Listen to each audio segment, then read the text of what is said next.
The story begins on one certain night. Corpses were all over the ground, bridges had fallen, and mana particles filled the air.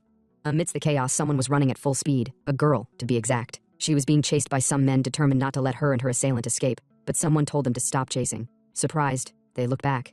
The man, Continental Master Zhang Richu, remarked that chasing them would just lead to pointless bloodshed. Right now, the priority is consciousness, he said. Richu looked at the ground where the corpse of Kim Si-hyuk lay, his head severed. With a grin, Richu remarked that Si-hyuk was surprisingly impressive for a man from a small country, but that was all. How dare someone like him, a hero of a fallen kingdom, think they can compete, he blurted. Now, with a sinister smile, his voice echoed as he proclaimed that he, Zhang Richu, was the one truly worthy of being a godlike figure. He looked up. Did you see that? He said. I, Zhang Richu, kept my promise to you. At that moment, red thunder rumbled from the heavens, followed by the opening of a giant eye. The eye opened fully. Yes, you did it, Richu, it commented. Richu, his face filled with greed, told the eye that now it was its turn to keep its promise. He requested to ascend as Earth's constellation. His voice echoed again as he shouted with vigor that he should ascend as the so-called celestial. The eye agreed. The unknown constellation requested from the system the birth of Earth's constellation number 274. Richu smiled as he looked at the system. The system began analyzing the situation, then told Richu that he did not meet the qualifications to be a constellation. Surprised, Richu stared in disbelief. The system decided to expand its search and discovered that the individual qualified for the constellation position was dead. Therefore, there was no further reason to conduct the arena on Earth number 274, since the arena for Earth number 274 was fully terminated. The protective rights for Earth number 274 were withdrawn, marking the end of the galaxy arena. Richu was dumbfounded. His greed had finally backfired. He blamed the big eye for daring to deceive him. Didn't you say if I killed Kim Si-hyuk, I could ascend to the celestial rank? He shouted. The eye replied, yes, that is what I said, and as you wished, I requested your ascension. It's just that you didn't have the qualifications. Now, thunder from the big eye rampaged furiously, surrounding Richu and his men, then striking the area, injuring Richu in the process. Richu called the constellation a bastard, but the constellation didn't care about his insults. The unknown constellation laughed at the enjoyable situation and the fresh moment, then told Richu that it would devour his world. At the same time, in a particular area, the girl who was being chased forcefully pushed a door open, calling out for Kim Si-mun. She called him a bastard as she saw him on the ground, surrounded by books and alchemy materials. She lashed out at Si-mun, the protagonist of this story, for being so calm when the world was falling apart. Si-mun calmly asked her what else an alchemist would do if not perform alchemy, then continued reading his book. She was speechless at his behavior, then threw a bag at him, telling him to take it. Si-mun was surprised as he saw the item in the box. The item was an elixir, its grade unknown. It was a legendary product of alchemy, a universal medicine said to work even on gods. Si-mun, his voice shaking, asked what happened. Can't you tell? She remarked. As you expected, that bastard Zhang Richu betrayed your brother. Though Si-hyuk knew how to use the elixir, after the guild members died, they tossed it over to her. Si-mun exhaled, then calmed down, his weak-looking body appearing as if he would die in no time. The girl told him that with this, she had repaid the debt she owed him. Si-mun sighed and questioned if she was still holding on to that. She told him, of course. In a way, my revenge led to your brother's death, but Si-mun told her it wasn't true. Your revenge was just, and those people deserved punishment. My brother's death and your revenge are separate issues. As she was about to leave, Si-mun stood up, surprised she was leaving right after showing up. Off to struggle, she remarked. She added that she had seen that bastard Zhang Richu summon something truly amazing. But Si-mun had no idea what she was talking about. You saw the system's announcement too, right? About the withdrawal of the protective rights? She questioned. Si-mun replied, yes, I was shocked when I saw it. They said it was because the constellation's qualification holder had died. Si-mun explained that if anyone held such a qualification, it would be his younger brother, Kim Si-hyuk, the Sword Saint. I don't know about anyone else, but I know since I'm the only one who saw my brother's status screen. She told him, whatever is going on, it looks like it's gone really bad, and added that Si-mun would die for sure this time since this place wasn't safe either. Si-mun asked her, then why aren't you running away? With a grin, she told him, running away isn't really my style. Well, I don't have a reason to run anymore. She then told Si-mun not to forget to drink the elixir, saying, the great sword saint gave up his life and handed it over, but Si-mun sarcastically told her, it was originally mine. As she left, she felt thankful to Si-mun for everything. Si-mun activated his status screen. From the screen, it could be seen that his title was not shown. His ability was magic, and he was affiliated with the Republic of Korea. He was a level 1 player, with a strength of 1, agility of 1, health of 3, and 0 mana. His ability was mana incapacity, with achievement points of 5,000. Si-mun was disappointed at his pathetic stats, but worrying was pointless now. He needed an energy source for alchemy, and somehow it perfectly aligned with his goal. After awakening, it was the culmination of all his time. He wouldn't have dreamed of this if he hadn't obtained the emerald tablet. As he opened the elixir, he wondered if what was left in it was just poison. Well, at least my mind hasn't collapsed. And I even have the elixir, which could be called the pinnacle of alchemy, he thought. He managed to create it. As he poured it on the tablet, he felt appreciative towards Si-hyuk and the girl, Malsuk. Because of them, he achieved his life's goal and would die, though he wasn't sure if he'd succeed in this environment. but alchemy was based on equivalent exchange. He then began the main process. The mana rumbled violently in the magic circle, but Simon held on strongly. Then came a huge surge of mana, charging out of the roof and into the sky. Now, with a damaged magic circle, sitting at the center was this shattered tablet and a round-shaped item, probably formed from the tablet. He got a message that he had successfully transmuted a mythical product. He was happy at his success. He received multiple messages, informing him that he had earned 5,000 achievement points and created 2 mythical alchemy products. He earned the title Pioneer of Alchemy, which was his first title. The stone he created from the tablet was called the Philosopher's Stone. Its grade unknown. It was possible to bind it to a user. It was a mythical alchemy creation capable of transmuting anything, as long as the principle of equivalent exchange was fulfilled. He curiously looked at the stone, realizing it was a bound item. If that was the case, he scratched his hand, then poured his blood on the stone. As it absorbed the blood, it recognized Simon as the bindable host and began reacting, which surprised Simon. It then forcefully went into Simon's chest. Suddenly, the roof was broken by a human's head. He was horrified to see that the head belonged to Malsuk. The constellation who killed Malsuk was surprised to see the Philosopher's Stone with Simun. He remarked in disbelief, even after seeing it in person. Simun shivered in fear at the overwhelming presence before him. The constellation questioned if the stone's power lay in its potential to create a constellation. He never expected such a harvest. Simun was shocked as he realized that both his brother and Malsuk had died because of this unknown constellation. But he was unable to do anything due to his mana incapacity. He then got a message that synchronization was complete, and the Philosopher's Stone had fully settled. His mana stat was converted into the unique stat of transmutation power. He also obtained an achievement for acquiring unique stats. Simon had no idea what the message meant by unique stats. The Philosopher's Stone reacted, telling Simon that it wanted him to transmute whatever he desired. As he clenched his teeth, what he wanted most was to strike back at the unknown constellation. The energy in his body roared violently, leaving Simon groaning in pain. With his desire in mind, the system began searching for a suitable target within Simon's categories. The search didn't bring any results, so the system decided to consume transmutation power to independently expand the search area. When the search was complete, it informed Simon that the most suitable target was an unknown book. The system stated that the required power for equivalent exchange was sufficient, and that, based on Simon's current state, the Philosopher's Stone's own transmutation power was being used. Independent transmutation had begun. Simon, unconscious and controlled by the Philosopher's Stone, raised his hand. With a single flick of his fingers, he created something that even the unknown constellation was surprised to see. He received a message that at the birth of an artifact never created before, the original owner, an unknown constellation, stirred from slumber and turned its attention toward Kim Simon. The unknown constellation raged in disbelief, not knowing how it was possible for a human to recreate his foolish father's legacy for the first time.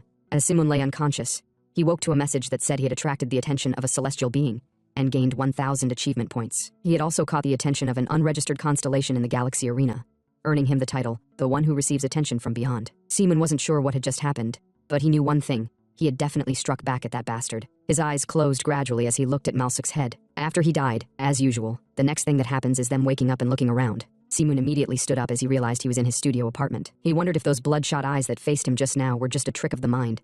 It felt like death was coming his way. That distant feeling still lingered. He then heard his phone ring, picked it up, and was surprised to see a phone.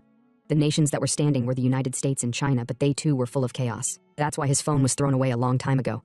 Besides that, he was surprised to see the year was 2030, so he wondered if he had gone back 11 years into the past. He was surprised to see that he was now back to being 28 years old. Back then, it was clear that the Philosopher's Stone took control of his body and created something unknown. So he wondered if that thing brought him back to the past. But that wasn't all. It felt different from the past. Even though he was 28 years old again and back in the past, he still couldn't feel happiness. That was because he was going through a really hard time in that period due to the magic disability he got from an accident.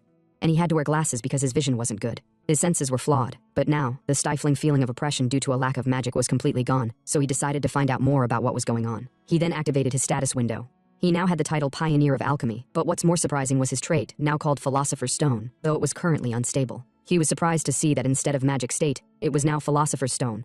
Then what about the Philosopher's Stone on his chest? Simon questioned. He wondered if it changed into a trait through attribution. Anyway, the Philosopher's Stone seemed to have granted him his wish. He couldn't hold in his laughter. He never expected such a day would come. The magic disability that was like shackles burdening him his entire life was now gone. Knowing this, he couldn't possibly stay calm, so he stood up to get something to drink. He took a beer from the fridge, opened it, and took a drink. He said to himself that the headache from moving due to the magic disability had vanished, and there was more than one thing that had changed. All of his stats had also been restored to their original state. What's more, he could now taste the true flavor of beer. The average for level 1 was 10 in all stats, and he was still one short. A 10 stat was only something super rookies had, but to his surprise, he saw that he had a stat of 10. In addition, it was no longer magic, but affinity. He then recalled the system informing him that the stat magic had been converted into a unique stat called affinity, and he had achieved the achievement possession of a unique stat. He deemed it amazing since he now also had a unique stat, and he had it at level 1. There were only a small number of players who had unique stats in Simon's previous life, and most of them rose to high levels, like Siyuk and Jongrichu. No one knew what happened to the rest. By the way, he wondered what the hell was going on here. He had achievement points of over 1 million.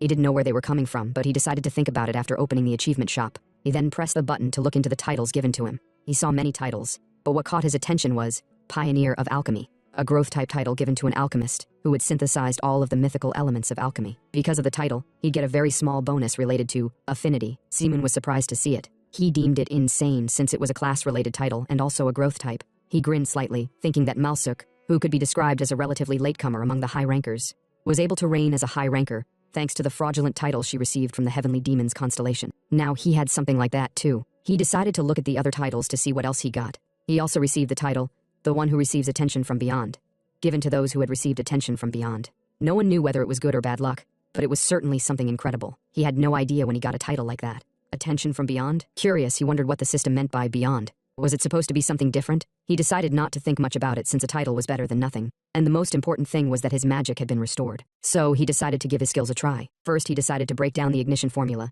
then change it into a proper magic form and use affinity, but it dissipated. He was disappointed, but he expected it. Even though it was the same magic world, he wondered if it was impossible to use magic with his new power. He opened his drawer and brought out a piece of chalk, thinking that things would be different if he drew a magic circle. Originally, he was supposed to draw it. He then began drawing it. In the past, so much damage had been done in the end that he couldn't use magic. But now, with his affinity, there would be great benefits. Before he could start drawing, however, the Philosopher's Stone suddenly went into a frenzy. It was as a result of his body denying it.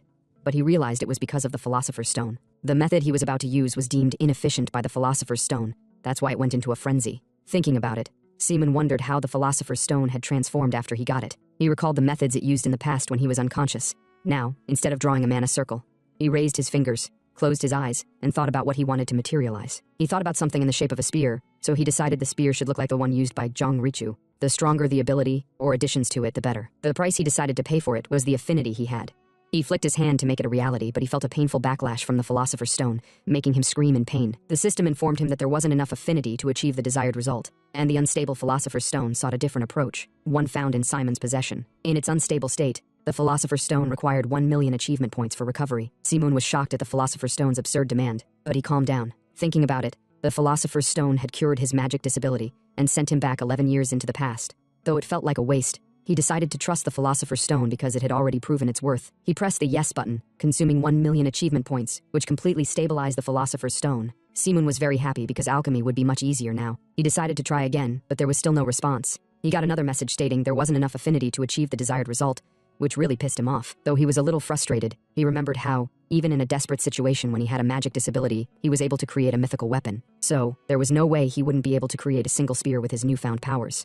Another message appeared, informing him that to establish an equivalent exchange, the Philosopher's Stone required 500 achievement points. He was then asked if he'd like to proceed. He grinned and sarcastically remarked that it seemed like the 1 million points weren't enough, but he decided to proceed. Now he decided to try again, praying that his invested points would be worth it.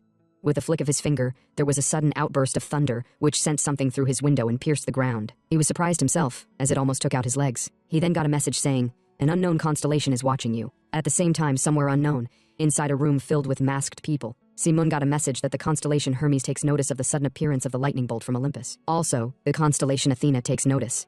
Many constellations took notice. Seeing this, Simon wonders why the constellations are suddenly interested in him. The Olympus constellations are surprised because of the traces left behind, and they're hastily shuffling around, but only 3 individuals remain calm. Among them, the ruler of Olympus, the constellation Zeus, shows great interest in Simon. Simon was surprised to see that the constellations retreated because of the traces left behind, so he wondered if it was because of the title "The One Who Receives Attention from Beyond." That aside, he had no idea what this sudden chaos the spear had caused. He looked at the spear emitting thunder, then grabbed it with his hand, causing lightning bolts to flow through his body. As he held the spear, he got a message. The spear's name is Astrafe. It's a counterfeit grade and only contains 10% of the original's power. It's the spear of Zeus, the ruler of Olympus. It can control lightning, but for some reason, its full power can't be extended. Simon, surprised to see it was really Astrafe, thought about how Astrafe was the main weapon used by Alexander, the Lightning Emperor. Even after losing his affiliation, Alexander, the Lightning Emperor, remained a strong high ranker. Moreover, he used a spear with power that could rival the lightning attribute magic of a Grand Mage ranker. Simon couldn't believe he made such a weapon, but just by equipping it, it destroyed everything around it, so it's really shabby compared to the real Astrafe. In the end, it's a counterfeit item according to its grade. Simon thought that right now Zeus is only showing interest, but he hasn't made any proposals for sponsorship yet, though there's nothing odd about that. He paused for a moment and thought, come to think of it, the system definitely didn't say that production was impossible. It only said, there's not enough affinity to achieve the desired results. So if I could meet the requirements of affinity, could I actually make the original Astraf? Simon grinned. It's so surprising that his magic was restored and he went back 11 years into the past, and now, with the equivalent exchange, he deemed it possible to fuse with even mythical weapons. Indeed, alchemy is a really crazy ability. To his surprise, the spear started fading away and disappeared. He thought it was a rebound of transmutation, so now his achievement points were gone. He was really disappointed and felt like crying since he gave 500 achievement points for the spear. For a mere level 1 like him, 500 points is really extravagant. But he calmed down since the spear really had crazy power. Though he felt empty and angry, blowing away those 500 achievement points, he got a message from the system, informing him that the Philosopher's Stone minimizes the rebound, so he'll receive 50 achievement points back. In proportion to the grade and level of the Philosopher's Stone, Simon was surprised the Philosopher's Stone was giving him back the points for the transmutation. He activated his status window and clicked the possessed trait. The Philosopher's Stone is currently at level 1, grade F. He was surprised to see it's different from the initial status window since there was clearly no level. And the grade was only a question mark, with nothing else. So he wondered if it's because of the attribution and regression. He then decided to ask the Philosopher's Stone two things. If this was a change that happened due to the attribution, and if the Philosopher's Stone's growth was influenced by him. The Philosopher's Stone reacted. Sometime later, Simon said to himself while tidying the room that magic players cast spells. Even for alchemy, materials for transmutations and magic circles are essential right now. As he tidied the room, he didn't know it would be this efficient to draw a magic circle without a draft. He was happy since it's on a whole different level from the affinity connection. It is an innovation in alchemy, or rather, in the magic world. Just like that, he completely restored the room to its peak condition. Thanks to the Philosopher's Stone, he's able to practice a new method, and with his current level of alchemy, he deemed the tutorial would be easy. It would be starting at 5 p.m. today, he thought, as he looked at the clock. He can't forget today. January 17th, 2030, at 5 p.m. It is a tutorial to help him become recognized as a true arena player, and it's the day you receive the first summons. He deemed it so ironic. He wondered, why did I return to the day of the tutorial summoning? He thought, the event back then was a conquest battle. I was so weak back then I couldn't even set foot in the occupied zone before my head got pierced by an arrow. But now he's not scared anymore because he has alchemy. He picked up his phone, recalling that he got a message earlier. It was a message from his brother, and Yujong. Simon felt a bit embarrassed seeing the message since he was Siyuk's big brother in name only. Simon smiled slightly as he read the message. His brother was happy that he got into the academy. He got a diamond rank and gained one more trait. Now he had 3. But he didn't know how to use them yet. Another message asked Simon if he went to see the sunrise, noting that being a senior is hard, with no time to go anywhere. The messages were so many, more than 100. His brother used to be the brightest guy, Simon thought. He didn't know it back then, how much his insides were rotting away. Now, after the regression, he knows the target of the Galaxy Arena is his little brother, and he can change it all from now on. But before that, it's important to improve their brotherly relationship first. He shyly wondered what he should send since he had nothing to say. After he finished sending a short text, he was surprised to see the message from Yujong, remembering that the person is also alive. His hand shook, and he then sat down, worried. But he decided to calm down first since the tragic events of the past haven't happened yet, and he can change it. No, it must be changed, he said. He then got a message congratulating him for being selected for the arena tutorial, so he should please prepare himself. He'd be summoned to the tutorial shortly. 9 minutes and 59 seconds until summoning, and if he had an arena access device, he must equip and use it. Seeing the message, Simon made up his mind that this time, the miserable life of the man without magic, and all the misfortune that happens in the future, he'll change all of that now and apply for early admission. The tutorial welcomed all players. Today's tutorial game mode is domination, and the number of participants is 100. Simon had already joined. He realized that it was the same jungle map as back then, and now he truly believed he had returned to the past. The system instructed them to earn points by occupying zones or eliminating other players, and so the tutorial began. It had been a while since Simon last participated in an arena. So for now, he decided to play it safe and aim for the top ranks. However, that was no longer possible. He received a message stating that the constellation Zeus's gaze on him had grown more intense. He was surprised to see this. What's more, the constellation Zeus had issued him a mission. The mission window activated, and a support window also appeared. Simon was shocked to see a mission because missions and supports usually unlocked only after completing the tutorial. He wondered why they were active now. The mission was a challenge from Zeus, instructing Simon to achieve first place in the domination tutorial. The reward was 1,000 achievement points. Simon thought, as expected of the ruler of Olympus, not settling for anything less than first place. Still, 1,000 achievement points for just a tutorial is big, so I must complete this mission by getting first place. But he looked up and jokingly said to Zeus, if you could just add 100 more points for the fun of it. Zeus gave Simon a death stare before he could finish his sentence. Simon walked away, muttering that Zeus was stingy for someone claiming to be the ruler of Olympus. In another scene, there was an ongoing hunt. A man was killed with an arrow pierced through his neck. The killer laughed, saying, an easy kill is always sweet. As expected of the big leagues, even their consumable items are on a whole different level, he remarked. The killer was Kim Min-young, a member of the Holy Trinity Guild. The guild had only told him to survive and come back, but he deemed that insufficient. He was furious that they had kicked him out of the academy, and there was no way he'd stay as a mere guild member. Determined, he decided to make them regret discarding a talent like him. At the same time, while the wind danced, Simun was walking through a forest path and arrived at the place he was looking for. Found it, he commented. The stream brought back memories. Min Young, perched atop a tree waiting for prey, spotted Simun. He was delighted to see him and decided to take him down. Believing Simun to be an unarmed contestant with no gear and probably weak traits, he happily thanked Simun for the free kill and shot an arrow imbued with his energy. However, before the arrow could hit Simun, he flicked his finger, using water to destroy the arrow. Simun had specifically come here for this guy, as Min Young was the one who had one-shot him in his previous life. He attacked the tree Min Young was on, but Min Young escaped before the attack could land, falling to the ground. He immediately regained his balance, though he never expected there to be a mage. Still, he picked up his bow, unafraid, as the mage seemed to have no gear. To his surprise, he was countered before he could shoot the arrow. Multiple attacks were launched at him, but he survived. Simun complimented Min Young's good movement, noting that Min Young had aimed directly for his head, but still survived. Well, at least it feels satisfying to lose to someone like this, Simun remarked.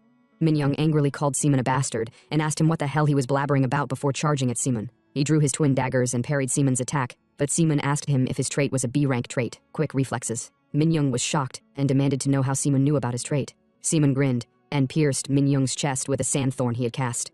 Min Young coughed up blood and, in a shaky tone, asked Simun if he was from the Awakener Academy. Simun approached him and replied, "There's no way a place like that would accept me." He then killed Min Young. Simun sat down and remarked that, judging by Min Young's expensive gear, he must have been a rookie from a well-known guild. He's probably using a high-quality virtual reality equivalent, so the shock in real life won't be much. But he'd be dead for real if this was an official arena match, Simun thought. Reflecting further, Simun realized he had joined without even using virtual equipment. In an official arena, losing wasn't just a defeat, it meant actual death in the real world, not just a logout. And that wasn't the worst of it. If an arena wasn't cleared, it triggered an outbreak in the affiliated country. In dungeons or raids, any monsters not defeated would be unleashed upon the earth. That was why the number of rankers in official arenas became a measure of national power. Unfortunately, after that incident, Korea failed to stop its outbreak and followed the path of other smaller nations into ruin. But that hadn't happened yet. So Simun decided to focus on the present. He then decided to check the tutorial rankings. First place was Kang Hoyoung with 2 kills and 4% domination points. Second place was Lee Seon with 1 kill and 4% domination points. Seeing this, Simon wondered why the kill counts were so low, considering it had been a while since the tutorial started. He deduced that everyone must be camping, which was the best explanation for the low kills. He thought, even though this is a tutorial, the matchmaking MMR landed us in a gold-level domination mode. That means the participants here are high-level even for beginners, with strong traits, stats, and equipment. The more you have to lose, the more cautious you get. Seaman checked other rankings and saw that someone had already entered the capture zone. If their domination points were only 4%, they hadn't been there long. To win this mode, capturing zones was more important than kills.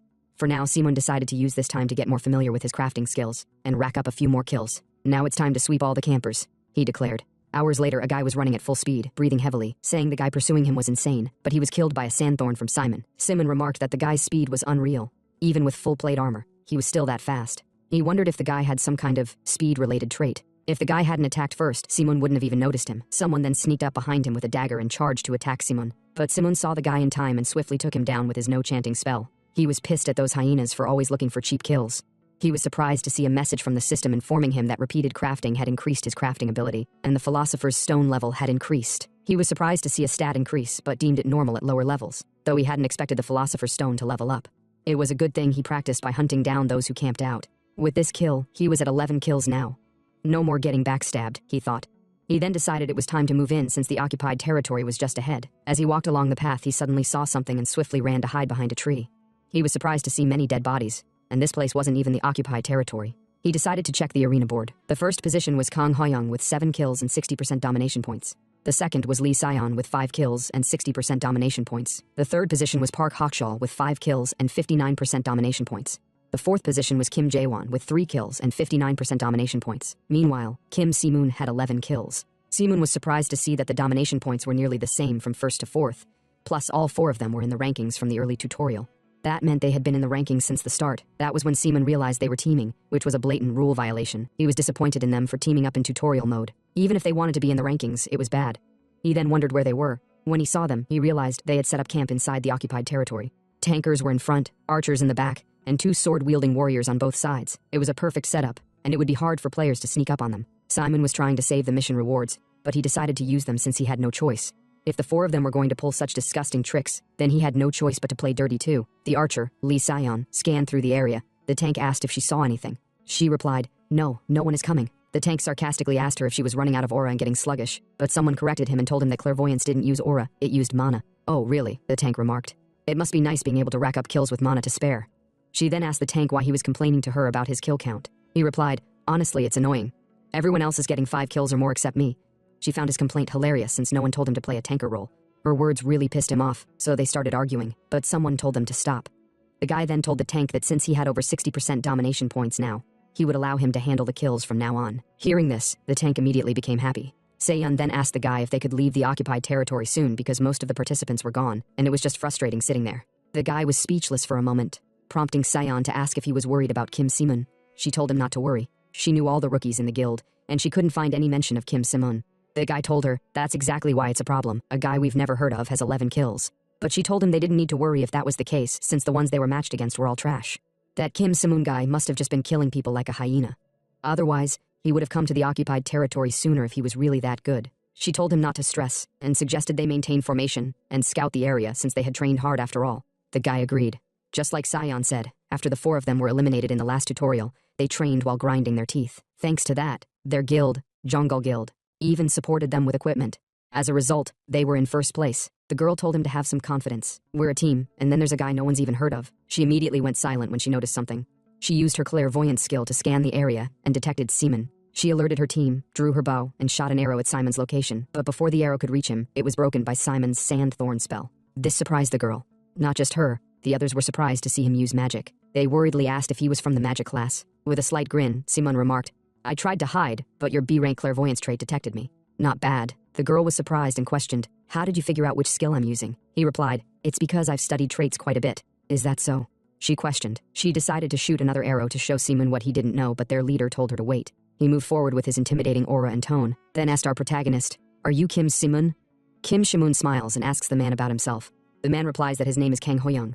Shimun comments that Kang being in first place must mean he's the leader, to which Hoyoung replies, that's right. He then extends his hand toward Shimun, stating that he won't waste words, and directly invites him to join their team. Lee Sayan looks at him in shock and asks if he's out of his mind. Another team member questions how Kang can trust Shimun not to betray them. Kang calmly explains that Shimun managed 11 kills without special equipment, suggesting he has an S rank or higher magic trait. Kang then turns back to Shimun, saying he'll make him first place. Saeyeon grabs Kang angrily, arguing that he can't be serious. Shimun is a magic user, and if he betrays them, they're all as good as dead. However, Kang dismisses her concerns, reasoning that the benefits outweigh the risks of teaming up with such a strong magic user. He pushes her hand away, adding that magic users are rare, even in their jungle guild, and that achieving 11 kills is absurd without scavenging. He then looks at her firmly and asks her to focus on the long-term benefits. If they form ties with a magic user like Shimun, their position within the guild will skyrocket. Shimun chuckles, remarking that they're hilarious for assuming he would accept their offer. Kang, surprised, asks him what he means. Shimun responds that Kang's tone makes it seem like he naturally agreed to join them. Kang, frustrated, apologizes if that's a problem. Shimun indifferently replies that while he's familiar with the arrogance of magic users, he isn't like that. Smirking, he adds, that's not the issue. Kang, confused, asks what the problem is. Shimun bluntly states that teaming up is the issue. Kang, now shocked, asks what's wrong with teaming. Shimun explains that teaming is a blatant rule violation. If this tutorial were being broadcast, Kang would be getting roasted right now. Kang shrugs, saying he doesn't care about public opinion since there's no punishment anyway. Shimun smirks and notes that Kang seems to be from a fairly reputable guild, so how does he plan to handle this? He presses Kang, asking if he's confident about the decision. The other team members glare at Shimun, while Kang, now fired up, retorts that catching a few bugs has inflated Shimun's ego. He raises his hand and declares that the Jungle Guild only cares about efficiency. As long as results are good, nothing else matters. Kang then points at Shimun, advising him to join their team, saying it's his last chance. Shimun removes his hood, smiling as he counters. No, this is your last chance. He declares there's no point in continuing the conversation and points at Kang, telling him to worry about himself. Suddenly, lightning gathers around Shimun's finger, throwing the group into a panic. Kang stares at Shimun, while Jaewon shields himself, unable to comprehend what's happening. Shimun remarks that first place is already his, so he sees no reason to tarnish himself with a rule-breaking team. Holding a massive magical spear, he prepares to fight. Kang glares at him, stating that negotiations have failed. He draws his sword and shouts for Saeyeon. She quickly notches an arrow, replying, I got him. She releases the arrow, sending it flying toward Shimun. Shimun points his spear at the arrow and mutters a spell. The clash between the two releases a tremendous wave of energy. The team is thrown to the ground by the magical shockwave, electricity surging through their bodies. Shimun smirks at his spear, remarking that it's only at 10% power. However, something feels off. He turns and sees Kang charging at him with his sword. Amused, Shimun acknowledges Kang's survival but raises his spear to release another current. To his surprise, the lightning has no effect. Kang smirks, revealing his A-rank trait, Shadow Movement, which might also explain how he dodged Astrape's lightning earlier. Before Shimoon can react, he senses someone behind him.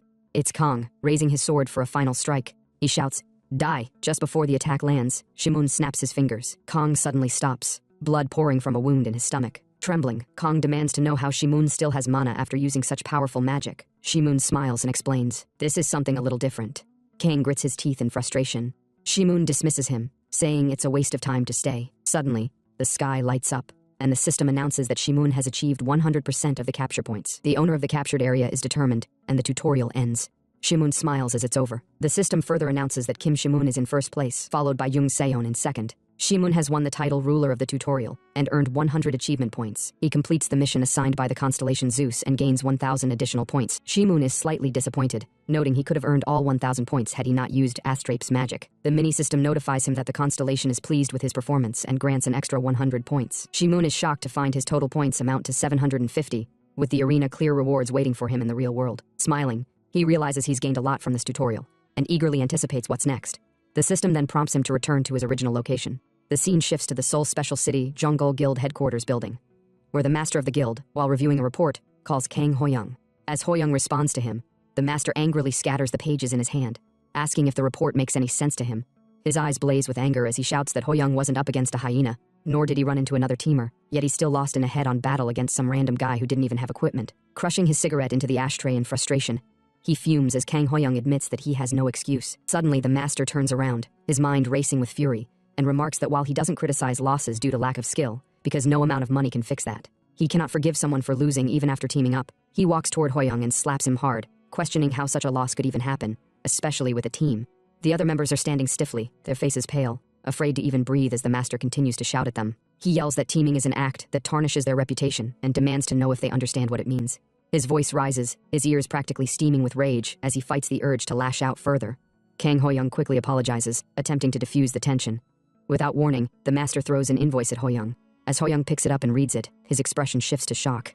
The master explains that the invoice was prepared for players like him, those who, despite the guild's full support, failed to clear the tutorial and managed to tarnish the guild's name in the process. He states coldly that for the next 10 years, all of Hoyoung's rewards will be transferred to the guild. With a glare, the master demands that Hoyoung sign it. When one of the men hesitantly raises his hand and points out that the contract seems overly harsh, he suddenly finds himself gasping for air as the master grips his throat. Smirking, the master remarks that foolishness always invites suffering and asks if he has a death wish. The man quickly apologizes as the other members look on in shock. Kang Hoyoung urges them to sign quickly, trying to avoid further escalation. The scene then shifts to the Seoul Special City Seongsam Guild headquarters. Manager Park Minchol sits in his office reviewing a report and exclaims in disbelief. 3 players stand before him as he says, "I don't blame you, but it's hard to wrap my head around this." One of the players, a man with brown hair, adds, "Same here. The idea that someone unleashed magic without casting is shocking enough, but the fact that they racked up 15 kills, that's insane." Another player with blonde hair chimes in, "And they did it alone. They completely wiped out 4 top-ranked teamers." The third player with black hair nods and says, "That's right, I had the arena board open and saw it happen in real time." Manager Park adjusts his glasses and nods. "Understood. I'll handle the details through the report. For now, you're dismissed." The players seem momentarily stunned by his calm response. He reassures them. Seongsam Guild doesn't penalize players for failing the tutorial. Relieved, the players smile. When Park encourages them to do better next time, they bow respectfully, promising to improve before leaving, laughing as they go. Once they leave, Park looks back at the report. "One person managed to take down an entire team of 4, he mutters to himself. Turning to his assistant, Yeonhee, he asks, "Did you find anything yet?" Yeonhee replies, "We're still working on it." Park smirks and jokes, "I should start calling you Assistant Manager Woo." Yeonhee laughs, throwing the report toward him. "Don't even think about it," she teases. She points out that the Jonggol Guild was caught teaming again. This time, the team had 3 players with B-rank traits and 1 with an A-rank trait. Park's expression darkens.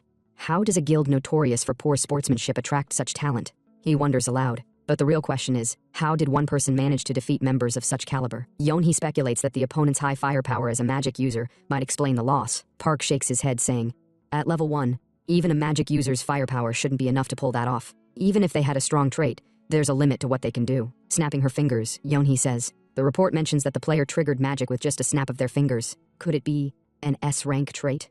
Park considers it but remains skeptical. No matter how good the trait is, there's more to this case. It's too unprecedented.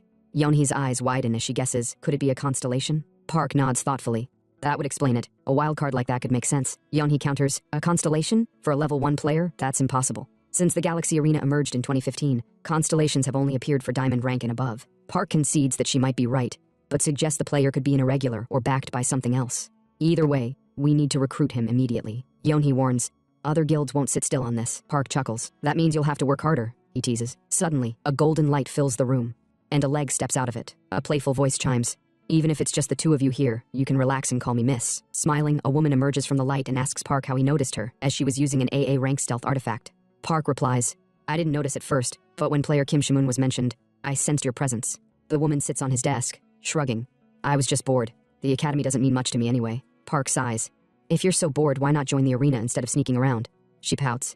Didn't you watch my last match? I streamed it. Park apologizes. Sorry, I was busy with an urgent report. She waves it off and picks up the report on his desk. Is this the one that surprised you? Panicking, Park shouts, that's classified guild information. She smirks. What's the big deal? I own the guild, remember? As he tries to snatch the report from her hands, her eyes widen as she notices Kim Shamoon's name and freezes. Another scene. The system teleported Seaman back to his house. He immediately jumped onto his bed, sighing in relief that it was finally over. The system notified him that he had obtained additional experience points as a reward for placing first in the tutorial. Additionally, the bound trade item, the Philosopher's Stone, had absorbed a portion of the experience points. As a result, his level increased by 2, while the Philosopher's Stone's level increased by 1. Shamoon stared at the system in shock, unable to comprehend the distribution. Based on his calculations, he could have reached level 3 without the Philosopher's Stone. Opening the status window, he noticed that his strength, agility, and stamina were still lagging compared to his alchemy power. He smiled to himself, thinking that the disparity was actually a good thing. Clenching his fist, Shamoon thought about how having a lower level while the Philosopher's Stone continued to grow stronger would give him a significant advantage in the arena. It was a simple concept. Arenas where players of similar levels competed usually placed everyone at level 3. But what if he secretly hid his additional level? This would make his stats superior to others, enabling him to dominate matches. Moreover, winning games could help him change his title. Shamoon considered this important, as even Malsuk had struggled to grow her title. He opened the system to check for new titles, and discovered he had earned the title, Ruler of the Tutorial. He was initially disappointed, hoping for better options, but wasn't overly disheartened. Titles, after all, were undervalued even in his past life. That said, he found it intriguing to receive a growth-type title so early, so he didn't see it as a loss. The system then informed Shamoon that collecting more titles would increase the level of the achievement shop. This revelation shocked him, as the achievement shop typically unlocked only at gold rank or higher. Collecting titles was essential to purchase stats there. With 2 remaining stat points, Shamoon debated how to allocate them. He considered investing everything into transmutation power, as the Philosopher's Stone was incredibly overpowered. However, it didn't solve the fundamental law of equivalent exchange in alchemy. Reflecting on how he had already spent 1,000,000 points, he wondered what harm another 500 points could do. To overcome these limitations, higher transmutation power was essential. Even so, Shamoon realized he couldn't completely ignore physical stats in favor of transmutation power. Among high-rank magicians, physical ability sometimes made the difference. He decided to raise his physical stats to the awakening average of 5 before allocating the rest. Opening the system to distribute his stats, he suddenly paused. Placing his hand over his heart, he summoned the Philosopher's Stone, intending to ask it a question. Shamoon asked if, as long as equivalent exchange was possible, he could transmute anything. The Philosopher's Stone responded, but when Shamoon pressed further, asking if human transmutation was possible, it remained silent. Stunned, Shamoon guessed that the silence was understandable. Human transmutation was considered taboo in alchemy. He knew that chimeras, the most notable result of human transmutation, sometimes appeared as monsters in the arena. However, Shamoon believed such practices could be used for beneficial purposes, much like how science advanced on 21st century Earth. The Philosopher's Stone said something that made Shamoon pause. He questioned whether he was truly planning to use it for good, and admitted that his primary intention was to grow stronger. However, he conceded that in a dire situation, he couldn't make any promises. Clenching his fist, Shamoon resolved himself. He had a goal to achieve no matter the cost. The Philosopher's Stone spoke again, causing Shamoon to touch his chest. It warned him of the dangers of human transmutation, but Shamoon was confused by its tone. The stone mentioned something about being an item that opposed the Emerald Tablet. Shamoon was taken aback, asking if the Philosopher's Stone implied the existence of another item, similar to the Emerald Tablet, that contained opposing knowledge. When the Philosopher's Stone confirmed this, Shamoon acknowledged it wasn't so strange, as the Emerald Tablet didn't contain anything related to human transmutation. He recalled undergoing a qualifying test when he first obtained the Emerald Tablet. It had acknowledged him as its owner, binding itself to him. This binding nature made the item unusable by anyone else, deterring theft by burning anyone unqualified for ownership, potentially killing them. Reflecting on this, Shamoon shivered, realizing that if he hadn't qualified, he would have burned to ashes. He asked the Philosopher's Stone if it was concerned he might not qualify for this new transmutation item. When the Philosopher's Stone replied in the negative, Shamoon grew determined. Clenching the bedsheet in frustration, he decided to pursue the item anyway. Suddenly, the Philosopher's Stone mentioned something else, shocking Shamoon. He asked if it was possible to partially block the penalty for not meeting the qualifications, ensuring he could at least avoid death. The Philosopher's Stone responded, and Shamoon stood up, resolute. As an official player, he believed that as long as he didn't die, he could recover one way or another. He decided to invest all his remaining stat points into alchemy power. Opening the system, Shimun asked the Philosopher's Stone for a rough image of the transmutation material. The Philosopher's Stone provided one, and Shimun thought it resembled the emerald tablet but with a different color. Closing his eyes, he visualized it, dark purple instead of light green, and imagined it functioning like a modern smartphone screen for easy browsing and knowledge acquisition. Snapping his fingers, Shimun received a notification from the system stating that his alchemy power was insufficient to achieve the requested transmutation. He smiled, expecting this outcome. The system then informed him that completing the transmutation would require 10,000 achievement points to establish an equivalent exchange.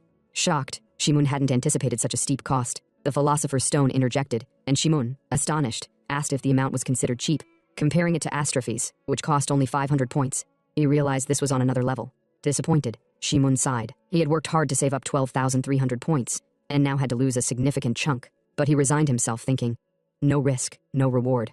The system deducted 10,000 achievement points. Suddenly, waves of light emanated from his hand. Shimun's eyes widened. This energy felt both familiar and strange. Raising his hand, he snapped his fingers again, watching the energy swirl around him. For a moment, he was left utterly confused.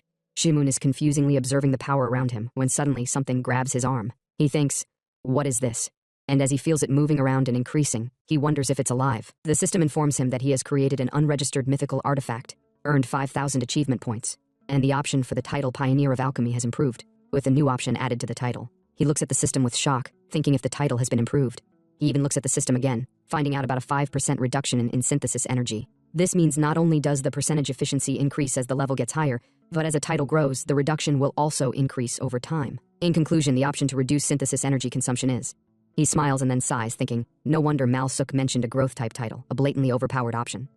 The system further informs him that the constellation Black Goat is wide-eyed at the trace left on him, and he has attracted the attention of an unregistered constellation, the Black Goat in the Galaxy Arena. Due to the series of unbelievable achievements, the Galaxy Arena is now discussing player Kim Shimun. Shimun looks at the book-like creature in his hand, wondering what it is. It is called the Obsidian Tablet, currently a 20% counterfeit grade. It's a collection of human transmutation knowledge. It contains information about human transmutation and other subjects, but for some reason, it cannot fully exert its power. Shimun was pissed. He had gotten another replica. He even spent 10,000 achievement points, and it's only 20% complete. Even Astrophy only cost 500 points for 10% completion. He banged his hand on his head, disappointed, but then he paused. He realized that if that's the case, it means there's no rebound for the affinity. The Philosopher's Stone tells him something.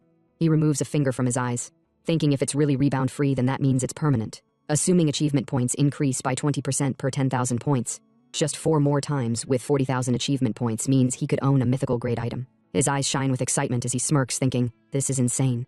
He chuckles with happiness. When the Philosopher's Stone says something to him, he is stunned and puts his hand on his heart, asking the Philosopher's Stone not to worry, as he has prepared for the penalties that might occur if he isn't qualified. He then opens his phone, noticing 5 missed calls, thinking that, with a single touch, he can contact his siblings.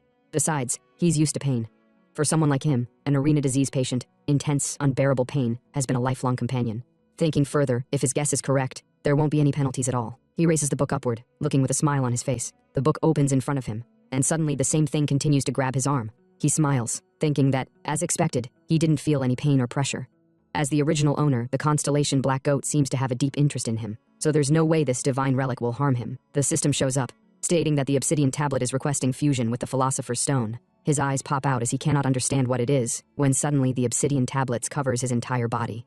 Now he cannot control the pain, and he is trembling in agony. Suddenly the Philosopher's reacted.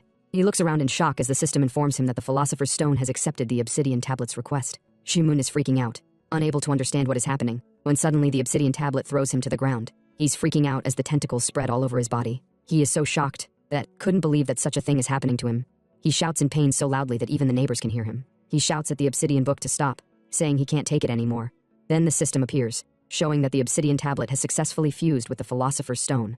A small change occurs in the Philosopher's Stone, and a new option is added. The rank of the Philosopher's Stone increases. Shimun is lying on the floor, almost dead. Hours later, the system welcomes everyone to the Galaxy Arena, it informing them that today's arena event is defense. The number of participants is 50%, and the condition cooperation has been added. The participants will be organized into teams of 5, and once all participants assemble, the arena will begin. Kim Min-young looks at his system with shock, mentioning that he just finished the tutorial and it's already a defense event. This is going to be tough for him, and on top of that, there's a cooperation condition. It's probably still in the placement test phase, so who would have thought a silver-ranked event would match here? Further thinking, it must be because of that monster of a guy who eliminated him so quickly. But in a way, this is an opportunity.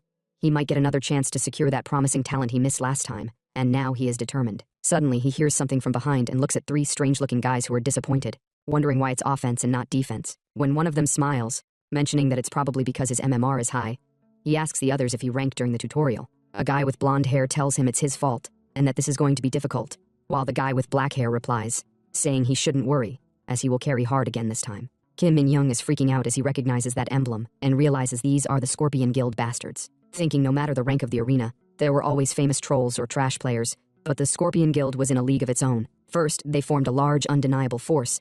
Second, their bad manners were accompanied by peculiar philosophy and logic. They claimed it was meticulous pragmatism for victory, but in reality, they were just pawns indulging in every form of bad behavior. He sighs in disappointment, thinking, there goes my shot at being a promising rookie. As they walk toward him, they mention that they heard it's a 5-man team, but it's just this guy, smiling and laughing, guessing the rest haven't matched yet. They wonder how amazing the guy the system might be pairing them with is. Kim Min-young thinks they are still as cocky as ever. The guy noticed the Sungsam Guild emblem on Min-young. He never expected Min-young to be from the Sungsam Guild. They call their leader, Choi Gyeol, asking if that's for real.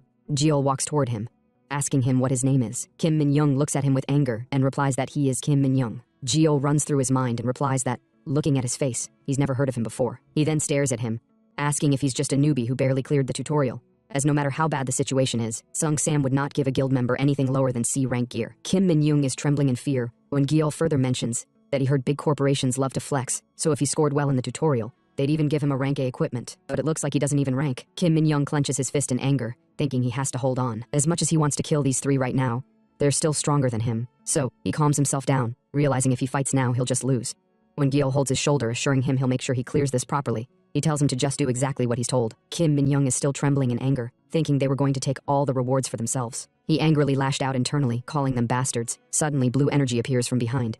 As they turn around to look at it, Kim Min-young's eyes pop out as he sees the guy he lost to in the tutorial. He is shocked, wondering why he's here. When Gyeol chuckles, mentioning that it's bad, he states that arena matching really is something, as the Sungsam guy is one thing, but they even threw in a leech with no gear. Shimoon smirks as they call him a leech, then asks them if they were talking about him. With an evil grin, Gyeol pointed his mace at Simon. Who the fuck would I be talking to? He commented. Did you just swear at me? Simon questioned. Simon laughed, but suddenly the Philosopher's Stone reacted. It was angry at those little shits for insulting it, calling them ugly bastards who looked like they got scraped across asphalt. Simon held his head in disappointment as the Philosopher's Stone continued shouting, saying they should hold up their hands now. It swore it would rip their hideous faces to shreds and fry them up.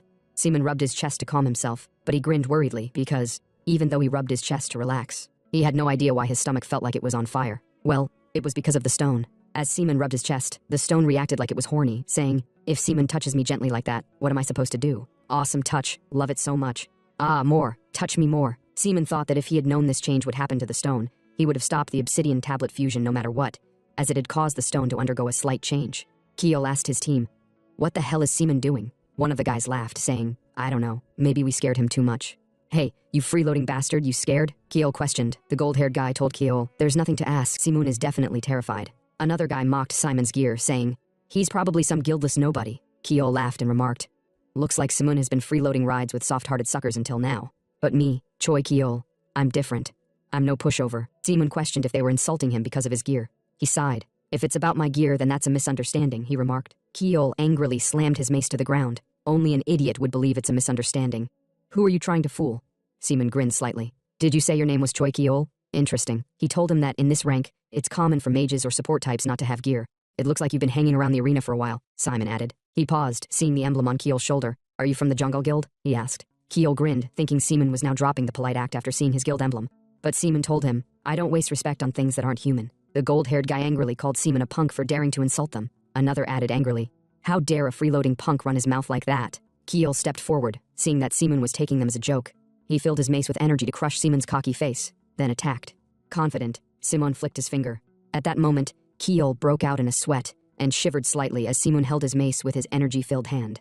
He couldn't believe his eyes. He was losing in strength to a weakling like Simon. He tried to pull back his mace, but it didn't budge. Simon remarked with an evil grin, I thought your high speed meant you had high agility, but it seems like strength is your main stat. Or is it because of your special trait? Gyeol couldn't believe that the bastard didn't even flinch. His team became worried, so they jumped out to attack Simon. But Min-young pierced one's throat from behind. Seeing this, another guy angrily charged at Min-young. But before he could attack, he was pierced from behind by Simon's spell and killed in one strike. Gyeol was unable to do anything. He couldn't believe that, with an A-grade strength trait focusing on strength and agility stats and at least B-grade equipment, he was being overpowered with just one hand. Furious, he asked Simon, how are you capable of such strength? Seeing that he still had the energy to shout, Simon broke his mace in half, shocking Gyeol. Now, that's the face I like to see, Simon remarked. Then told him not to feel bad since they were the ones who attacked first. Bang! Simon smashed Kiel's face with his own mace, killing him in one strike. This arena was significantly harder than a typical silver rank offense thanks to Simon's high MMR. But that also meant the rewards for clearing it would be just as high. Plus, the fewer the members, the more concentrated the rewards. That's why Kiel and his men were nitpicking about Simon's gear and attacking so aggressively. The skill Simon used was called Ogre's Physique, but it only had 15% of an ogre's strength, allowing him to replicate their physical abilities. Simon couldn't believe such strength was only 15%. The Philosopher's Stone told him, yes, of course. Aside from the risk of holding such qualifications, imagine if your handsome arm turned into an ogre's. It's disgusting. If the obsidian tablet hadn't offered to maintain your appearance as a condition, I wouldn't have accepted the fusion request. Simon told the stone it was fine. He then looked at Minyoung with a surprised expression. You must be the last teammate, he said. Minyoung politely replied. Yes, that's correct. Simon paused. Have I seen you somewhere before? You seem familiar. Minyoung replied. Yes, in the tutorial. Simon immediately recalled. You're the one I fought at the riverbank. Minyoung humbly replied. Yes. Then introduced himself as Kim Minyoung from the Sungsam Guild. I'm looking forward to working with you, he added. Simon's expression changed upon hearing the words Sungsam Guild, which belonged to Yujong. Minyoung thought he had said something wrong. Simon told him, no, it's nothing. I just got distracted for a moment. He shook Minyoung's hand, then said they should work well together. Minyoung asked, is it just the two of us? This round requires a 5-man team. Simon told him, those 3 died after matching, so we won't be getting replacements. The system then announced that all participants had been matched. The arena was beginning, and the time limit was 30 minutes. They were teleported to a forest. Simon told Minyoung, we should get going since we're already short on numbers compared to the other teams. Minyoung replied, yes. Simon then got a message. The constellation Zeus is observing you. Another message followed. The constellation Black Goat expresses deep satisfaction with your actions. Simon was surprised. Zeus was still watching him, and now the Black Goat was too. He wondered why. I'm not even high rank, just doing placement matches. Why are 2 constellations interested in me? Constellations didn't usually observe players they sponsor. Another message appeared, informing them their target area was an occupied goblin stronghold. They needed to clear the area by any means within 30 minutes. Simon was shocked as he realized it was a stronghold of goblins. Strongholds are commonly referred to as checkpoints. These strongholds vary slightly in design and environment depending on the map, but their basic structure is a fortress built atop a bridge. However, there is a problem. Simon asked why there is a checkpoint here, as checkpoint structures only appear in platinum rank or higher. He thought, no, that's not it. To begin with, the trio from the Jungle Guild and Kim Minyoung surpassed the level of a placement test. Thinking about it, everyone's skill level is high enough to make the mission a success, so if the matchmaking was fair, only they would get something special like a checkpoint. Instead, the rewards for clearing it will be significant. Well, he deemed it to be good. He grinned. Now that it has come to this, I might as well wipe them all out and take all the kill rewards too. But he remembered he had a partner, so he asked Minyoung if he had any desire for kills. Minyoung immediately replied shyly, no, not at all. I just got through the tutorials, so goblins are too much for me. I just hope we can secure the clear rewards safely. Simon felt relieved and told Minyoung they should plan a strategy together with the goal of securing the clear rewards safely in mind.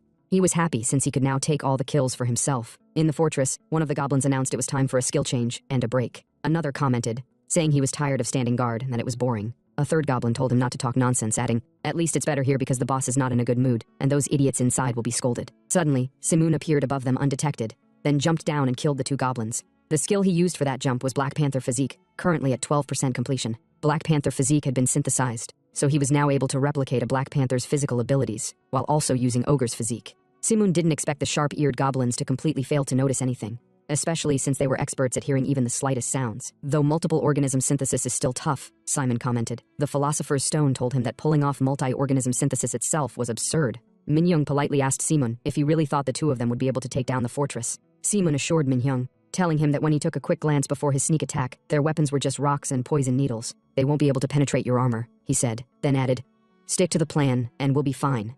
Minyoung replied, okay, I understand. And so they walked toward the fortress to carry out their plan. Inside, the goblins were happily eating meat, exclaiming how delicious it was. Another said they hadn't had meat in ages. Suddenly, they detected someone running toward them. It was Minyoung. He charged at them with his sword, prompting the goblins to alert the others about a human invader. Though they panicked at first, they smiled upon seeing it was just one human. Confident, they catapulted stones at him. Is this all you've got, fools? Minyoung taunted. The goblins brought out their poison needles, aiming to stop Minyoung from passing. Confident they could take him down since he was trapped, all the goblins charged forward to take down just one human, completely surrounding him. Minyoung swung his sword, cutting down goblins in his path. One goblin then pierced him in his waist, in his blind spot of all places. Minyoung gritted his teeth and decided to hold out a little longer, just a little more. He taunted them again. Come at me, bastards, and then shouted for Simon to attack. Simon immediately activated a Strafe, shooting it down at the center of the goblins, taking them all down in one strike. Standing with a Strafe in his hand, he received a message that the Philosopher's Stone minimized the rebound. and the Philosopher's Stone's grade and level restored 50 achievement points previously consumed. Minyoung held his waist in surprise. He couldn't believe that Simon had taken them all down in an instant. Simon then activated his status window. He was a bit disappointed that the achievement points he got back after using Astrafe were still the same, even after merging the Philosopher's Stone with the Obsidian Tablet and raising its grade to E. The Philosopher's Stone questioned if Simon really knew what a rebound was. It said, no synthesis material can interfere with rebounds. It's only because of you that such a thing is even possible. You need to at least hit grade B. Simon then got a message that the constellation Zeus smiled warmly at his efficient use of Astrafe and sponsored him with 100 achievement points. Simon was surprised to see he had been sponsored without a broadcast on. Considering the Obsidian Tablet's level of completion and all the synthesis I still need to do, this sponsor is great. He thanked Zeus for the sponsorship. Astrafe then vanished from his hand. Too bad, he thought. I could have used it one more time. He realized that even if he burned all the equivalents invested in synthesis, the rebound would still occur. Well, I've learned my lesson. Suddenly, a yellow glow appeared behind them. Seeing this, Minyoung told Simon that the target zone had appeared and they should get going. But Simon told him to go ahead. Minyoung, surprised, asked if Simon wasn't coming, as the goblins were regrouping. You saw it earlier, right? I'll be fine, Simon assured him. He told Minyoung he would take care of the rest, so he should go ahead. Minyoung couldn't argue and told Simon to please make sure to visit the Sungsam Guild next time, as they'd make sure to repay him. He then thanked Simon profusely. Now, facing the frightened goblins, Simon stretched his hand to wrap things up. Out of nowhere, an axe was swung at him, the force intense, smashing the ground to pieces, but Simon was fast enough to dodge the sneak attack. The goblins cheered as their boss arrived, mocking Simon. Simon's face was filled with fear as he looked at the boss. Simon was surprised to see a hobgoblin. He wondered why the hell it was here. He then recalled the message which said the target area was a foothold for corrupted goblins. Now, seeing the hobgoblin, he understood what the system meant by a corrupted goblin foothold. Originally, a hobgoblin is a monster created when superior goblins are influenced by magic. With such magic overflowing in the infiltrated bridgehead, its appearance was inevitable. Still, no matter how high Simon's MMR might be, he deemed the appearance of a hobgoblin to be too much, since it was at least platinum level. He activated Black Panther body tissue. The hobgoblin furiously charged at him with its axe, seeking revenge for its subordinates. Simon dodged the first strike and the second strike that came after. As he dodged, Simon wondered why it was so easy. He realized its overall physical ability was actually lower than a real hobgoblin. He immediately took a step backward. With a grin, he realized the hobgoblin had been nerfed. It seemed the administrator had some conscience after all. He murmured about how disappointing it was that he had to spend achievement points for such a battle. But it was better to make sure just in case. As he was about to summon Astrafe, he received a message informing him that the constellation Black Goat furrows its brow at Zeus's consecutive lightning. Simon was surprised by this message. The constellation Black Goat then pointed to the obsidian tablet Simon was holding and expressed dissatisfaction. While Simon was distracted, the hobgoblin furiously struck at him. The impact was intense, and Simon was pushed backward. Indeed, it's still a hobgoblin even after it's been nerfed, Simon murmured. To Simon's surprise, he received a mission from the constellation Black Goat. The constellation Black Goat felt strong dissatisfaction with Simon, who only used Zeus's lightning. The mission was for Simon to defeat the hobgoblin using human transmutation alone, with a reward of 500 achievement points. The goblin charged at him, launching another strike, which Simon dodged easily. Simon expressed his disbelief, seeing that the constellation Black Goat was offering achievement points for such a mission. Simon realized it must be because of Black Goat's pride, especially since Simon was an alchemist. If that was the case, Simon decided to accept the mission. The constellation Black Goat smiled satisfactorily, but in return, it made Zeus frown and expressed dissatisfaction. The constellation Black Goat threatened Zeus. You damned pervert. Should I drop by Olympus once again, huh? Zeus shook his head, thinking, that crazy bastard is still the same. Zeus then took a step back, putting his hands behind his back. Simon had no idea what the hell was going on between the two. The hobgoblin got angry, seeing that Simon wasn't paying attention to it, but Simon still didn't care. He thought about the mission, which he deemed possible. He charged to confront the hobgoblin, who was charging at him angrily. Simon activated Ogre's body physique and punched the hobgoblin with full force, but the hobgoblin used its shield to block the punch. Though the shield was damaged, the hobgoblin was surprised to see a human with such strength. It then grabbed Simon by the head, confident it had finally won. Even the goblins cheered as they saw their boss had the upper hand, shooting poisoned needles at Simon and piercing his back. The hobgoblin held Simon's head, smirking, thinking it had won, and called humans fragile. It told Simon it was disappointing he fell for such a cheap trick, without even poison resistance. The hobgoblin said it would start by cutting off Simon's limbs one by one. But before the hobgoblin could strike with its axe, Simon grabbed its hand, deactivated the poison needles, then with Ogre's physique, he cut the hobgoblin's hand in half, making it scream in pain. He then grabbed the hobgoblin by the neck and said, goblins are really inferior. Thinking I'd fall for such a trick, he smashed the hobgoblin's neck off from its head. Seeing their leader had fallen, the goblins panicked. Simon got a message about completing the Black Goat constellation's mission, acquiring 500 achievement points. The constellation Black Goat also showed tremendous satisfaction with Simon's utilization of human transmutation, awarding him an additional 500 achievement points. Since he single-handedly defeated the hidden boss, the hobgoblin, he received 500 achievement points as a reward. Simon was surprised to learn it was a hidden boss, realizing it wasn't just meant to be caught. Another message appeared. The Galaxy Arena, which had been discussing Simon, was shocked by his achievement, followed by the constellation Black Goat mocking the administrator, saying, "Damn. Look at the administrator's face. This is why I don't register as a constellation." Simun had no idea why they were discussing him. He thought about there being a similar message when he made the obsidian tablet, wondering if drawing the Galaxy Arena's interest was a good thing. He decided to think positively since the Galaxy Arena certainly provided risks and returns. There was nothing to worry about right now anyway. He then left to receive the rewards. As Simun got teleported back home, he received multiple messages from the system. He received a message informing him that he had successfully cleared the arena, corrupted Goblin Foothold, and defeated all the enemies alone under 5-person cooperation conditions, so the clear rewards increased according to his performance. The Philosopher's Stone also received a certain amount of experience. His level increased by 4, and the Philosopher's Stone level increased by 2. As a reward, he acquired the Hobgoblin's Battle Axe, and since he successfully defeated the hidden boss alone, he was rewarded with the corrupted Hobgoblin Serum. Simun was surprised by these rewards, but that's not all. He achieved the hidden boss achievement, Hidden Boss Hunt, currently 1, and the remaining number of times is unknown. He acquired 1,000 achievement points. Such a reward is extravagant, but it seems it's huge because it's the first boss, he thought. He then activated the status window. He's currently at level 7. His alchemy power is at 13 with a total of 9,000 achievement points. His remaining stats are 4, and the Philosopher's Stone is at E rank. He grinned slightly because he'd soon reach 10,000 achievement points. He asked the Philosopher's Stone if he could transmute the obsidian tablet again with 10,000 achievement points. The stone replied yes, but the required amount of achievement points and the increased percentage will change as he goes further. Simun agreed without questioning much, which came as odd to the Philosopher's Stone since he thought Simun would ask why. Simun told the stone he roughly expected that much since it's been years he started alchemy. In short, it means it takes more points each time he levels up, so he'd need to invest carefully, he thought. The obsidian tablet is a permanent item, and it's different from consumable items like a strophe. It means you can use it infinitely once you make it. Besides, the power of human transmutation with the obsidian tablet is beyond question. The Philosopher's Stone then reminded Simun that the 10,000 points and 20% growth rate will apply until the second transmutation. Simun was surprised by this news because it meant that the transmutation cost would remain the same until 40% completion. Simun was happy about it because even just calculating with numbers, the ability of human transmutation would be twice as strong as it is now. Still, it will be good to transmute while keeping some points in reserve, since achievement points are his main resource, he commented. He noticed that even if the clear reward increased, it didn't give him AP, which stands for arena points. He remembered occasionally getting it as a reward for broadcasts of arena clears, but it's expected since it's still the placement test section. Seeing his stats, Simun saw that his alchemy power is now a total of 17. In addition, the Philosopher's Stone level also increased from 5 to 7. Now then, he opened his inventory for the main dish. There were 2 items there.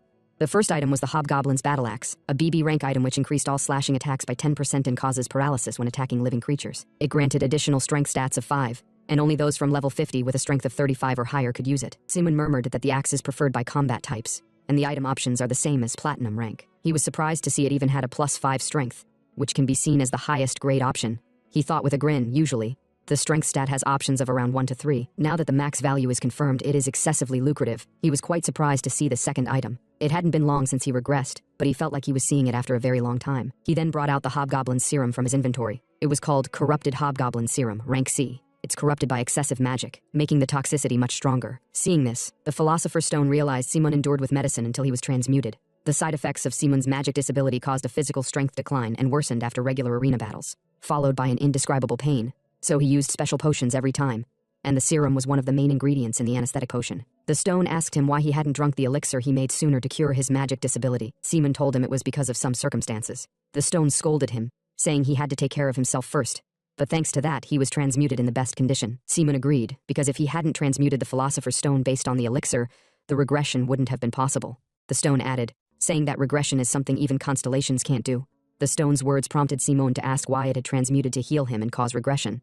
The stone replied, there is an existence to do that, but the name was censored when he mentioned it. Simun told the stone to repeat what it just said, but the stone told him he couldn't mention the name since it's an existence that even the constellations are wary of. Simun sighed as he lay on the bed, his curiosity about the existence who regressed him fading. The stone asked if he was just giving up like that. Simun replied, there's no point to it since I can't hear it even if you tell me about the being who regressed me. The stone agreed because the Galaxy Arena is already giving him a hard time right now.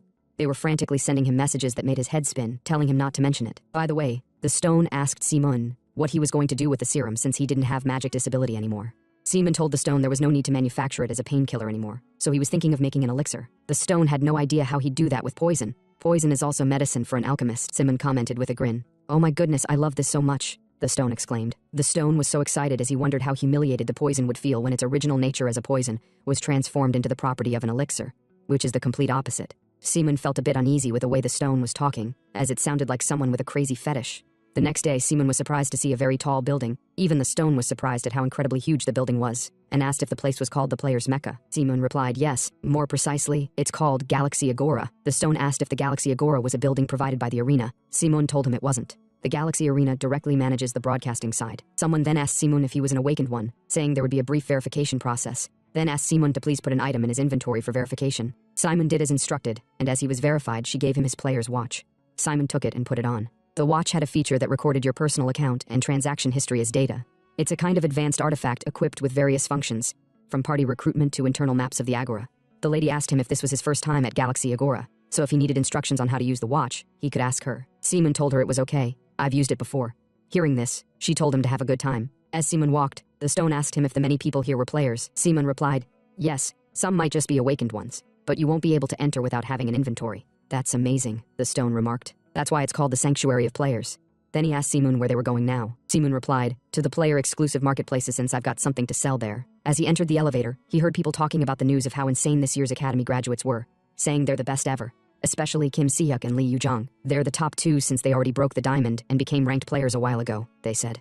They broke through diamond only 4 years after their debut, and they're deemed the best in Korea. The elevator arrived at the 4th floor. Simon smiled while stepping out, prompting the stone to ask why he was smiling. As they walked, the stone was surprised to see so many shops, then questioned if everyone bought and sold ores here. Simon replied yes. Among them, there are more guild shops than individual shops, but why do they try to sell here in these shopping districts instead of the nearby auction house? The stone questioned. Simon told him it's because once it falls into the uniform category, it becomes difficult to auction since most of the reasonable prices have already been set, and it is cleaner to trade with guilds. Simon arrived at the Seongsam Guild store.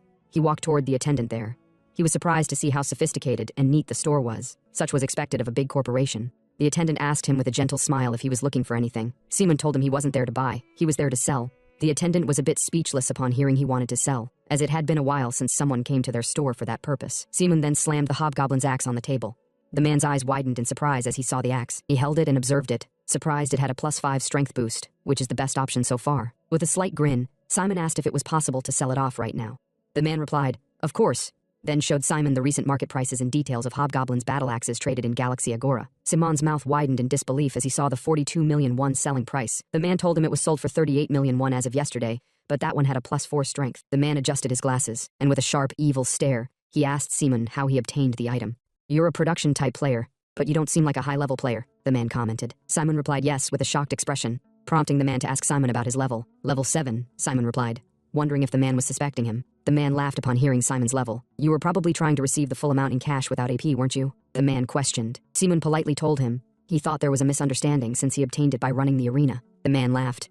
That's impossible for a level 7 to do, a platinum rank item, dropped only at the top of the rank. Without giving Simon the time to clarify himself, the man told Simon with a greedy smile that if he pressed the bell, the Agora guards would rush in and naturally find the owner of the stolen goods. However, he told Simon that people like him always have pitiful circumstances, so he might be able to help a little. He then offered to pay Simon 10 million won in cash. The man threatened that he wouldn't ring the bell if Simon sold it at that price. Of course, I'll also keep silent about you, he added. Now, make your choice. Simon couldn't hold it in any longer and angrily asked the man if he was kidding him. To the man's biggest shock, someone arrived and said, You're having a very interesting conversation. Since you became the Apgujeong branch manager, you've become very bold, Lee Yu-jong remarked. Some moments later, in another scene, while sitting on a bench, Lee Yu-jong opened a drink and gave it to Simon with a smile. Simon thought to himself while looking at her hand. 9 years later, Yu-jong's hand was holding a hammer soaked in blood. It was the hammer that shattered the head of her grandfather, Chairman Lee Soon-cheol. That day, an unforgettable horror occurred. Not only Chairman Lee Soon-cheol, but also the heads of several high-ranking officials who were gathered there were blown away. And that incident can be seen as the turning point, leading South Korea to its downfall. Simon had no idea why it happened, and the shock he received that day still lingers in his mind. Even people watching the scene were utterly shocked. That day, she was a completely different person from the Yu-jong Simon knew. Seeing that he didn't take the drink, she remarked that it was strange since her older brother used to love cider so much. Or did his taste change? Simon apologized and told her he was lost in thought for a moment. She remarked that Simon hadn't changed. When he gets focused on something, he can't see anything around him. Simon asked if that's how she sees him. She replied, Yes. Thanks to you, I have learned the charm of a man who immerses himself in something. Simon took the drink, smiled, and told Yu-jong she was still the same as always. Suddenly, someone called out for Yu-jong. She told Yu-jong that she had sent her the deposit details she mentioned earlier. Yu-jong was surprised to see it, then told the girl, let's call her Dayoung, that she thought the content was a bit different from what she expected. Dayoung agreed. Yu-jong then told Simon that she had sent him 50 million won, which was the settlement for the Hobgoblin's battle axe he sold. Simon was surprised and told her that the amount was a bit more than the usual price. She told him it was the compensation for a mistake one of her employees caused. Though she'd like to give him more, she couldn't due to some circumstances. Seaman told her it was fine. Even though she was the direct descendant, business and personal matters must be clearly separated. She commented with a smile that her older brother was the same as before, that he hadn't changed, which was why she could have such a conversation with him. Seaman found her behavior to be so cheesy, he had no idea what was wrong with her. Speechless, he thought. Quite a bit of time has passed since then, so maybe it's not that strange. They left the bench, and as they walked, Yujong smiled slightly. Seaman then asked her, "How is Aunt doing?" She replied, "She's still unconscious, but she's okay. I have been visiting her regularly to take care of her." Seaman asked, "Is it not just from running around the arena?" She shyly replied, "Actually, I have been using the excuse of visiting her to play in the arena. I have even set up a dedicated access device in her hospital room." She then remembered Seaman saying earlier that he got the Hobgoblin's battle axe from the arena, so she worriedly asked if his body had now fully recovered. Seaman replied, "Yes, my magic incapacity has completely healed." She was happy for him, saying, "That's a relief." But she immediately apologized for how dramatic she was, then congratulated him. Though there was a question she wasn't sure if she had the right to ask, she asked anyway. "How did you recover?" Seaman was speechless for a moment, then told her, "I was just lucky. I started to feel my magic slowly returning, and then it was completely healed." She told him, "I'm glad it happened. Actually, I was really worried. Even if I looked for treatment methods, there was no cure for magical incapacity." Seaman told her, "The effort you put in over the years is enough, so you shouldn't blame yourself." She was really touched by his words. Seaman told her, "It was an incident, and I only did what was natural." She tried to say something, but Seaman told her, "Enough. That was my choice back then. Even if I could go back to that time, my choice wouldn't change." The truth was, Seaman secretly mocked himself. Even though he said he didn't regret what happened, why had he not answered his two younger siblings' messages since that day? He questioned himself. Of course, external pressure wasn't non-existent. He was already the child of an outside woman. That alone was enough to cause trouble in the family. Then he became disabled as a player due to the incident. The Kim family probably wanted him to disappear completely, but cutting contact with the two siblings he grew up with as a child was undeniably his own choice. Even after leaving the family, they kept contacting him regularly. Thinking about it again, Seaman found it to be really embarrassing.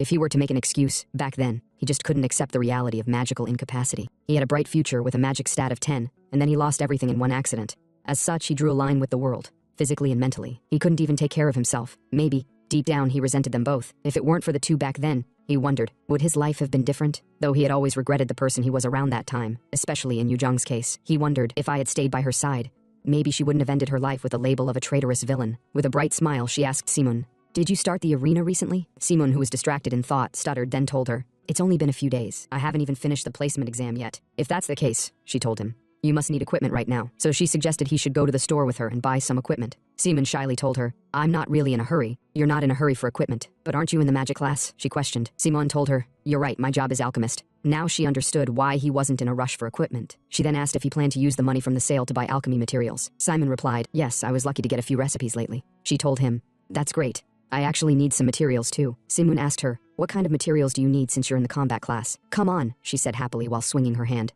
"Combat classes don't just swing weapons endlessly. They also make potions to help with training." Simon didn't know this, but still, he added, "It would be more efficient to ask an alchemist or another producer for potion making. And, with your skill, you could probably collect all potions with ease." She held his hand, recalling that she didn't have time since she needed to visit her mom in the hospital soon.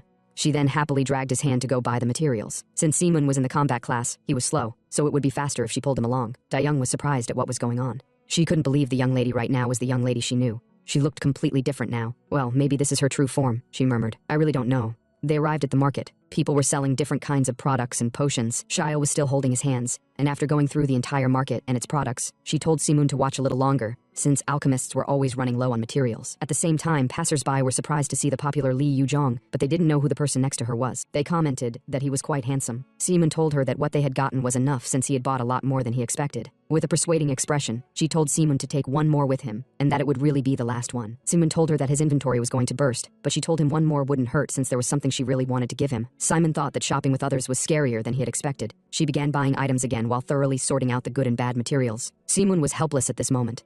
He wondered how Yuzhong knew alchemy. He could tell the size and color differences in materials of the same rank in combat, but Yuzhong, who checked everything thoroughly, was usually not easy to deal with, he thought. It may have been necessary before, but to Simon, who could craft the Philosopher's Stone and mythic-grade weapons, things like weapons didn't really matter. All he cared about were ranked matches. Finally, she finished buying, then brought Simon an arena access device, which Simon never expected. She told him it was the latest model made by Seong-sam and was still unreleased. The access devices were released in various forms, from helmets to capsules and goggles in front of one's eyes. They were surprisingly the result of Galaxy Arena directly contacting governments around the world. At first, only powerful countries like the US and China could produce them. But Galaxy Arena directly contacted the governments of all countries to stop the monopoly and exploitation by these two nations. And a warning against the monopoly came with it. They even threatened to revoke the qualifications of all players in the US and China.